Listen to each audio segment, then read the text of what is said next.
Hi, this is Donald Spann, and I wanted to talk to you today about whether this market is saturated. So, a lot of people ask me specifically this one question over and over again: is this market too saturated? Is it going to be too competitive for me? Now, there's a few things I want to mention before I go into some of the specific as to why this market is not saturated. But the first thing I'd like to mention is that competition in general is good. And the reason competition is good is because it generally means that the market is there. If there were not a market and if there wasn't demand, then there wouldn't be companies that are trying to get customers and get clients and actually put in effort to make that happen to the point where the market actually becomes competitive. And the thing to understand when it comes to competition is that when you approach just about any industry, if you think about the different people that you might work with in terms of if you're an employee at whatever job you might have had over the past, you've got different situations where there's some people that are absolutely competent at their job and some people aren't good at all. They suck. And so when that's the case, you realize they're not very good, but they're still employed. And it's not something that you would understand unless you work at that job or maybe within the industry, right? So when you think about new business industries that maybe you're not in, it's actually the same exact dynamic.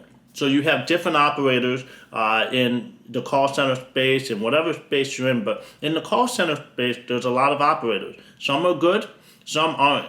And there's two different ways in which you can approach this. One is, is their customer service good, and is their product or service itself good. So if any of these companies in the new industry that you're considering, let's say also the call center space, whichever companies aren't doing a good job in terms of either their customer service or how well they're answering the phone and doing a good job on the phone, whenever either of those things are subpar, you as a new company in the industry have an opportunity, right? All of those people that are currently clients of these subpar companies that you might not realize are subpar until you're in the industry are going to be potential clients for you, okay? Now, with that said, I'd like to be very specific about why the call center industry is not very competitive yet, even though there's a decent amount of companies in this industry. So, based off of a report by Kentley Insights, which they do a report, I believe, every 2 years or so, the answering services space in the U.S. alone is $2.9 billion.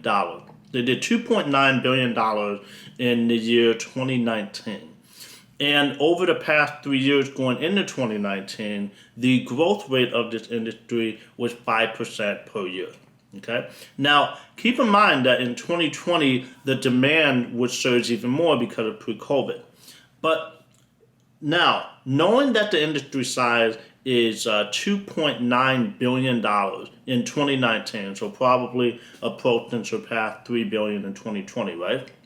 How many companies are there? Well, there's, as of the end of 2019, 1,324 companies in the industry. What does that mean? That sounds like a lot of companies, right? Well, the average sales for each company in this industry is $2.2 million. That means literally if you start a business in this industry and you get to the average size in the space, you're doing $2.2 million in sales. Fantastic, right? Now, when you think about something as competitive, the way I like to think about it is, okay, this means saturation, this doesn't. Well, I believe that an industry or market is saturated when the typical owner in the industry won't make quite enough money to be able to have a full-time income. So just for simplicity's sake, let's say that the sort of threshold to a full-time income is $100,000 a year in net profit. Okay. Now I know in running these types of businesses, especially at the seven-figure level, that the net profit should be at least at the lowest end 25%. It should really be 30 to maybe 35%, but at least 25%. So if the average company size in this industry is $2.2 million, right, and you have a 25% net profit on your revenue, then you're making well over $550,000 a year in profit. So if you're making $550,000 a year in profit as an average size company, would you say that's an incredibly saturated and competitive market? No. Now, there's 1,300 companies in the industry right now.